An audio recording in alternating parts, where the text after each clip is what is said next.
என் ஜீவன் பிரியும் வரை, என் சுவாசம் ஒழியும் வரை உம்மையே ஆராதிப்பேன், உம்மையே ஆராதிப்பேன், உம்மையே ஆராதிப்பேன், உம்மையே ஆராதிப்பேன்.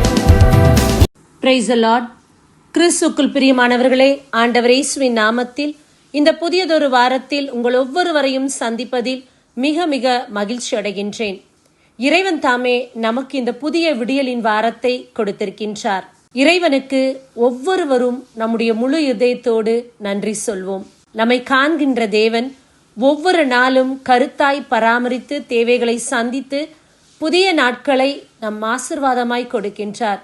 அப்படிப்பட்ட இறைவனுக்கு நெஞ்சார்ந்த நன்றி சொல்வோம். இந்த வாரம் நாம் தியானிக்கக்கூடிய வார்த்தையின் தலைப்பு என்னதென்றால், நம்பி போனான்.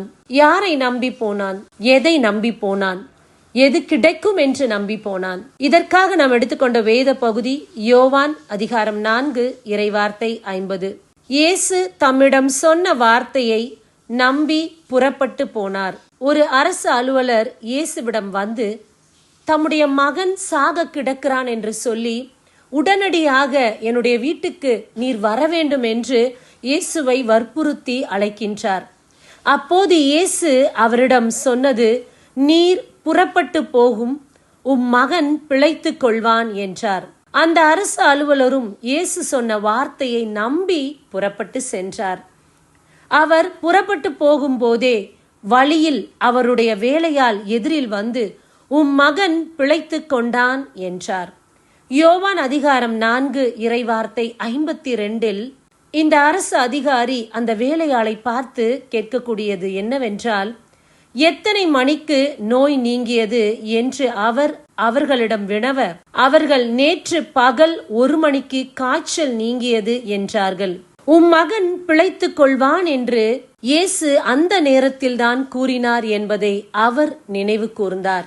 இயேசு சொன்ன வார்த்தையை அவர் அப்படியே நம்பியதால் அவருடைய மகன் பிழைத்துக் கொண்டார். அற்புதம் நடந்தது. கிறிஸ்துக்குள் பிரியமானவர்களே, இந்த அரசு அலுவலருடைய நம்பிக்கையை பாருங்களேன். ஆண்டவர் சொல்லிய உடனே எப்படி நடக்கும்? நீர் இந்த இடத்தில் இருக்கின்றீர், என்னுடைய மகனோ என் வீட்டில் சாக கிடக்கின்றான், அப்படி இருக்க எப்படி என் மகன் பிழைத்துக் கொள்வான்?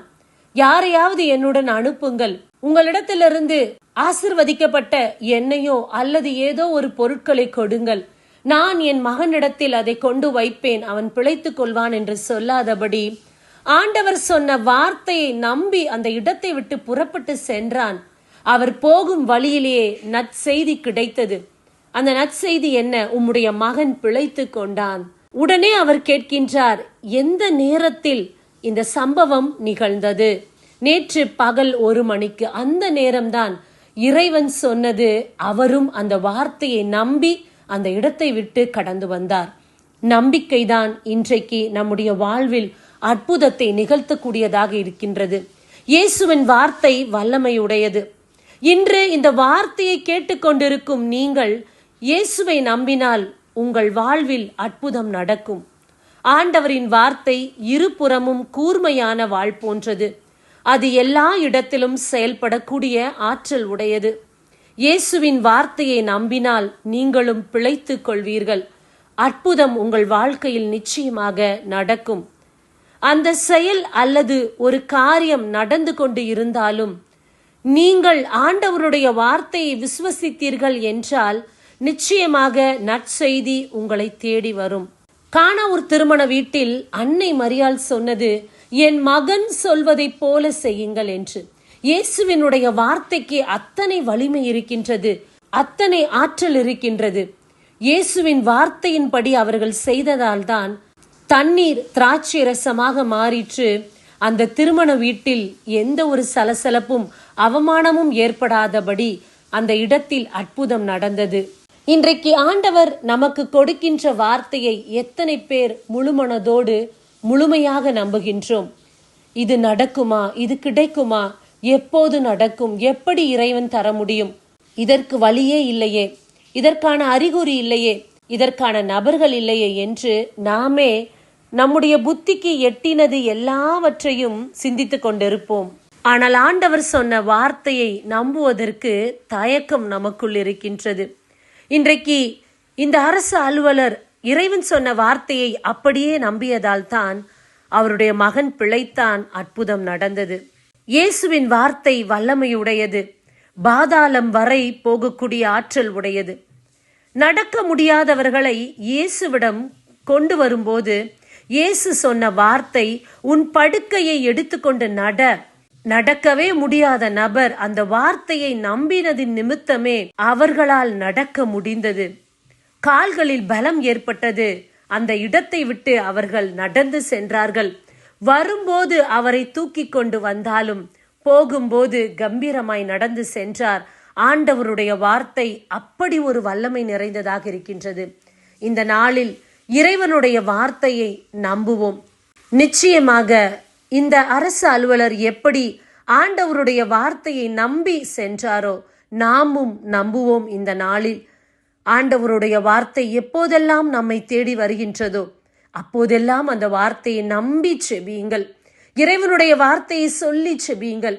நிச்சயமாக உங்கள் வாழ்க்கையில், உங்கள் எல்லைகளில், உங்கள் வீடுகளில், உங்கள் குடும்பத்தில் ஒரு மாற்றம் வரும். அற்புதம் நடக்கும். இறைவன் காரியங்களை உங்களுக்கு சாதகமாய் மாற்றி கொடுப்பார். அதே சமயத்தில் உங்கள் நடத்தையும் இறைவனுக்கு பிரியமுள்ளதாக இருக்கட்டும். அதில் எப்போதும் கவனமாயிருங்கள். ஆண்டவர் எனக்கு அற்புதம் செய்ய வேண்டும் என்று நான் இரவும் பகலும் ஓயாமல் உபவாசம் இருந்து செபித்தாலும் என்னுடைய நன்னடத்தை, நற்கிரியை நிமித்தமே இந்த நாட்களில் இறைவன் எனக்கு அற்புதம் செய்வார் என்ற நம்பிக்கையை பலப்படுத்தக்கூடியதாக இருக்கின்றது. ஜெபிக்கின்ற எல்லோருமே தங்கள் நடத்தையில் கவனம் வைப்பது கிடையாது. அவர்களுடைய பேச்சில் கவனம் வைப்பது கிடையாது. ஒழுக்கமான வாழ்க்கை நிச்சயமாக வேண்டும். நான் இறைவனுடைய மகள், இறைவனுடைய மகன் என்று சொல்லிக் கொள்வதை விட நான் இறைவனின் வழியில் நடந்து கொண்டிருக்கிறேன், அவருக்கு பிரியமான வாழ்க்கை வாழ்கிறேன் என்று சொல்வதுதான் உண்மையான கிறிஸ்தவனும் கிறிஸ்தவளும். இந்த நாள் நம்முடைய அற்புதம், நம்முடைய ஆசீர்வாதத்தை பெற்றுக்கொள்ள ஆண்டவருடைய வார்த்தையை நம்புவோம். அவருடைய அடிச்சுவடுகளை பின்பற்றி நம்முடைய வாழ்க்கையை ஒழுக்கமாய் மாற்றிக்கொள்வோம். நிச்சயமாக நம்முடைய வாழ்வில் அற்புதம் நடக்கும், அதிசயம் நடக்கும். இறைவனுடைய வார்த்தை வல்லமையுடையது. இந்த செய்தியை கேட்டுக்கொண்டிருக்கிற உங்கள் ஒவ்வொருவருடைய வாழ்க்கையிலும் பிரச்சனையிலும் இந்த வார்த்தை இடைப்படுவதாக. எப்படி இந்த அரசு அலுவலர் ஆண்டவர் சொன்ன வார்த்தையை கேட்டு அந்த இடத்தை விட்டு நம்பிக்கையோடு கடந்து வந்தாரோ, இந்த செய்தியை கேட்கின்ற நீங்களும் உங்கள் சுகவீனமாக இருக்கலாம், கடன் பிரச்சனையாக இருக்கலாம், பிள்ளைகளுடைய போராட்டமாக இருக்கலாம், கணவன் மனைவி பிரச்சனை, சமாதான குறைவு, சத்ருவின் போராட்டம், எதுவாக இருந்தாலும் இயேசுவின் வார்த்தையை நம்புங்கள். நிச்சயமாக அற்புதத்தை காண்பீர்கள். ஆமீன். God bless you. கண்களை மூடி செபிப்போமா. அன்பே உருவான இறைவா, அருமையான வார்த்தையை கொடுத்து இந்த வாரம் எங்களோடு கூட இடைப்பட்டதற்காக நன்றி. இந்த வார்த்தை எங்கள் வாழ்க்கையில் செயல்படுவதாக. ஆண்டவருடைய வார்த்தையை நாங்கள் எல்லோரும் முழு மனதோடு நம்புகிறோம். அற்ப மனிதனின் வார்த்தையெல்லாம் நம்பி நாங்கள் ஏமாந்தது போதும். இந்த நாள் இறைவன் எங்களுக்கு கொடுக்கின்ற வார்த்தையை நம்பி எங்கள் வாழ்வை ஒப்படைக்கின்றோம். காரியங்களை மாற்றும், வாழ்க்கையை மாற்றும், மலர்ச்சிகள் காண செய்யும். இயேசு கிறிஸ்துவின் நாமத்தில் நாங்கள் செபிக்கிறோம் எங்கள் உயிருள்ள தகப்பனே. ஆமேன். God bless you. பிரியமானவர்களே, இந்த வார்த்தையை பலருக்கு பகிர்ந்து கொடுங்கள். அவர்களும் இந்த வார்த்தையை கேட்டு பிரயோஜனப்படட்டும். ஆமீன். God bless you.